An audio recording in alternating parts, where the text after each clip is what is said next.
단순히 이제 증상을 잡기 위해서 치료만 하는 거는 별로 이렇게 적절하지 않다고 생각합니다. 이게 현실적으로는 쉽지가 않아요. 또 운동을 해야 된다는 걸 알면서 꾸준히 못할 때가 있기 때문에 무슨 운동을 해야 될지 잘 모르겠다 라는 분들은 제가 알려드리는 운동부터 시작을 하시는 게 그래도 가장 안전하고 올바른 순서가 아닐까라고 생각을 합니다. 안녕하세요, 원장님. 안녕하세요. 네. 오늘 어떤 주제로 이야기해 주시나요? 네. 오늘은 통증이 있는 분들이 오실 때 하는 질문과 제가 치료를 하면서 항상 이런 말씀들은 좀 드리고 싶고 알고 했으면 좋겠다고 하는 부분들에 대해서 네. 좀 말씀을 드리려고 합니다. 주제가 네. 되게 흥미로웠어요. 내 몸을 지키는 자세, 내 몸을 망치는 운동.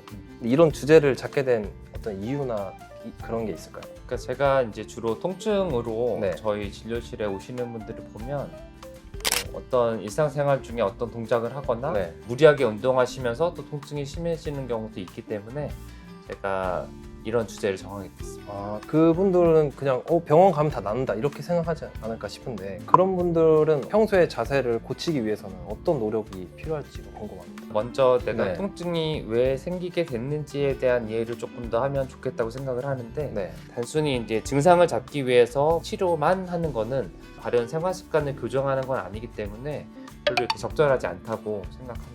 그런 분들한테는 뭐 치료를 이제 제안한다기보다는 평소에 생활 습관을 개선해라라고 얘기를 하시잖아요. 네. 그러면 원장님께서는 어떤 식으로 이렇게 얘기를 해주시나요? 원리적으로는 이제 안 좋은 자세 안 하고 바른 자세로 생활하고 이제 도움되는 운동을 하고 하는 게 되게 중요한데 이게 현실적으로는 쉽지가 않아요. 또 운동을 해야 된다는 걸 알면서 꾸준히 못할 때가 있기 때문에 그 부분이 굉장히 저도 고민이고 어려운 점인 것 같아요.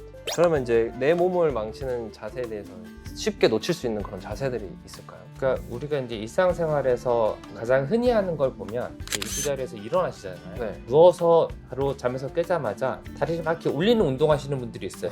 특히 할머니 분들이 이제 나는 그게 습관이다 그러면서 네. 또 드는 운동은 하시면 안 되고 또 마찬가지 이유로 이렇게 아침에 일어날 때 바로 윗몸 일으키기 하듯이 바로 일어나면 허리가 다치기가 쉽거든요. 네. 그러니까 반드시 이렇게 옆으로 좀 돌아 누워서 천천히 일어나는 식으로 일어나시는 게 제일 좋고 또 이제 아침에 일어나서 우리가 씻잖아요. 네. 보통은. 네. 이렇게 머리 감을 때 이렇게 세면대에서 감듯이 네. 숙여서 감는 분들이 꽤 많거든요. 그러면 이제 무릎 관절에도 안 좋고 네. 허리에도 안 좋고 목에도 안 좋거든요. 네. 네. 이제 내 몸을 지키는 이제 자세, 내 몸을 지키는 운동에 대해서 이제 제대로 알아보는 시간을 갖도록 하겠습니다. 네, 이번 시간에는 좀 제대로 운동을 배워보는 시간을 가져보도록 하겠습니다. 근데 이제 우리가 일반적으로 우리가 운동 발달하는 거를 생각을 해보면 아이가 처음에 태어나서 하는 운동은 호흡이거든요. 숨쉬기 운동. 그렇죠. 호흡이 코어에 있어서 굉장히 중요한 부분을 차지하거든요. 네. 무슨 운동을 해야 될지 잘 모르겠다 라는 분들은 제가 알려드리는 운동부터 시작을 하시는 게 그래도 가장 안전하고 올바른 순서가 아닐까라고 생각을 합니다. 그러면은 그 호흡부터 해서 또 운동법이나 이런 게 따로 있는 건가요? 우리가 이제 숨 쉬는 방식에 대해서 먼저 얘기를 안 할 수가 없는데요. 우리가 심장 뛰는 거는 내가 조절하기 어렵지만 호흡하는 방식은 내가 어느 정도 연습을 할 수 있고 내가 어떻게 생활하냐에 따라서 많이 바뀌기도 해요. 가장 이상적으로 보는 것은 횡격막을 많이 쓰면서 하는 호흡이죠. 만약에 내가 직장인이라서 뭐 라운드 숄더, 거북목 자세를 오래 생활을 했다 하는 분들은 흉추도 굉장히 뻣뻣해져 있고 목 근육이 긴장되어 있으면서 목을 많이 쓰는 호흡하는 분들이 많아요. 그러면 안 좋은 자세를 할 때 경추 주변 근육이 긴장되면 두통도 생기거든요. 그래서 대표적으로 잘못된 호흡이 이렇게 숨을 위로 올리면서 쓰는 호흡이죠. 그럼 어떻게 운동을 해볼까요? 지금? 먼저 가장 네. 몸의 힘을 좀 뺄 수 있는 자세로 누워보면 네, 이렇게 놓겠습니다.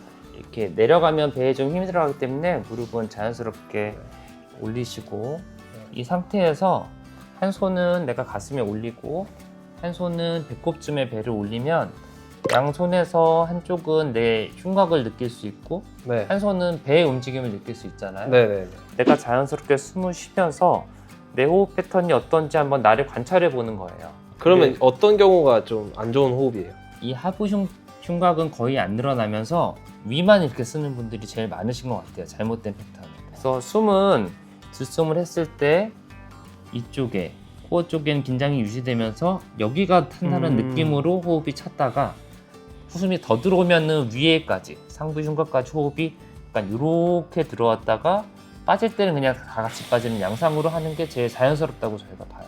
한 가지 할 수 있는 방법은 이렇게 이제 뭐 약간 쉽게 늘어날 수 있는 고무 밴드 같은 거를 이쪽에 이렇게 감고 크로스를 이렇게 하면서 내가 이렇게 고무 밴드에 탄성이 생기는지 이렇게 보면 흉곽이 좀 늘어났다 줄어났다 하는 걸 좀 느낄 수 있습니다. 이게 뒤에 늘어나는 느낌이 없으시면 잘못하고 계신 겁니다.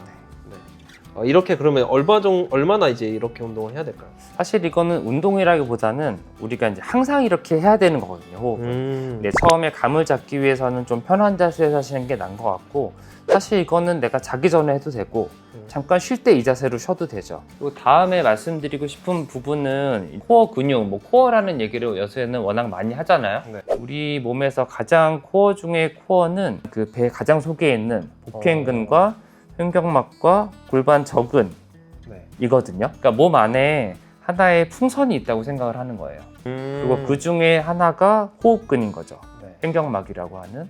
그러면 이 풍선을 어떻게 훈련할 거냐? 네. 그러니까 호흡에 부하를 올리는 방법을 통해서 횡격막을 훈련할 수 있어요. 부하를 어떻게 올리느냐? 다리를 올리면 돼요. 이 상태에서 편하게 호흡을 해볼게요. 배가 좀 움직이면서 호흡이 네. 되죠. 근데 만약에 제가 강도를 확 올려볼게요. 네. 이렇게 이 상태로 유지하면서 호흡을 한다고 생각해보면 숨 자체 쉬기가 어려워지거든요. 와, 진짜 부르르 떨리는데 지금. 이 다리 무게라는 부하가 가해졌으니까 횡격막이 그거를 못 버티는 거예요. 그래서 가장 낮은 단계부터 해야 돼요. 너무 높게 올릴 필요도 없고요. 살짝만. 무릎이 좀 이렇게 굽혀진 상태에서 살짝 드는 거예요. 조금 올렸다가 연습을 하고 너무 쉬우면 조금 각도로 올려볼 수 있고, 다리 무게를 늘리는 방향인 거죠. 그 다음에 이게 너무 쉬워지면 한쪽 다리도 올려보고, 내가 어느 부하까지 감당할 수 있는지를 연습을 하는 거죠. 내 부하를 견디면서 내가 호흡을 정상적 패턴으로 할 수 있느냐 없냐로 빌드업을 해가는 거죠. 처음씩. 사실 코어 운동이라고 하면은 저희는 플랭크를 하거나 윗몸 일으키기 해서 그 겉에 근육을 딱딱하게 만드는 거라 생각했는데, 플랭크를 하더라도 바로 호흡 패턴이 깨진다, 그리고 횡격막으로 못 쉰다, 그러면 플랭크를 나는 아직 하면 안 되는 사람인 거고요. 점진적으로 빌드업을 해야 된다고 생각을 해요. 다음 운동이 있다면 또 어떤 게 있을까요? 이제 내발기기 자세를 하는 것 자체가 또 운동의 시작이라고 생각을 해요. 궁금합니다. 이거. 네, 한번 내발기기 자세 취해 보시겠어요? 이렇게 네. 이 자세가 맞나요? 네. 약간 다리를 자연스럽게 벌리시고요. 골반 넓이로 네. 이렇게 하시고, 어깨가 너무 빠지지 않게 하면서 척추는 좀 중립 자세가 유지되게. 네. 그러니까 너무 들어가도 문제고 네. 아예 꺼져도 문제예요. 이렇게도 안 되고 네. 너무 이렇게 되도 네, 안 되고. 그렇죠. 이 상태를 유지하는 게 시작인 것 같아요. 이 자세를 취하는 게 어렵지 않다면 이제부터는 이 어깨 관절과 고관절을 통해서 몸통은 그대로 있는 상태에서 이 관절을 축으로 뒤로 갔다가 우와. 앞으로 갔다가 이 고관절이 하면서 이게 고관절 주변과 어깨 주변 안정근을 네. 좀 자극을 할 수 있거든요. 네, 근데 자극됩니다. 이 동작은 최대한 천천히 하셔야 돼요. 이렇게. 근데 허리, 척추, 굴곡은 유지가 된 상태를 유지하면서 여기는 그대로 있고 요 축만 움직이는 거죠. 이 관절만 이용해서. 처음보다 지금 자세가 좀 무너졌잖아요. 네. 그럼 나는 이 운동을 이제 그만하는 거예요. 제 기준에서는 좋은 자세가 깨지는 순간이 멈춰야 되는 시점인 것 같아요. 그러니까 이제 실제로 뭐 네. 얼마나 해야 돼요, 뭐 몇 번을 해야 돼요, 몇 분을 해야 되나요는 사실 어떤 운동은 그게 필요하겠지만 네. 제가 지금 알려드리는 운동에서는 그 횟수 자체는 그렇게 중요한 것 같진 않아요.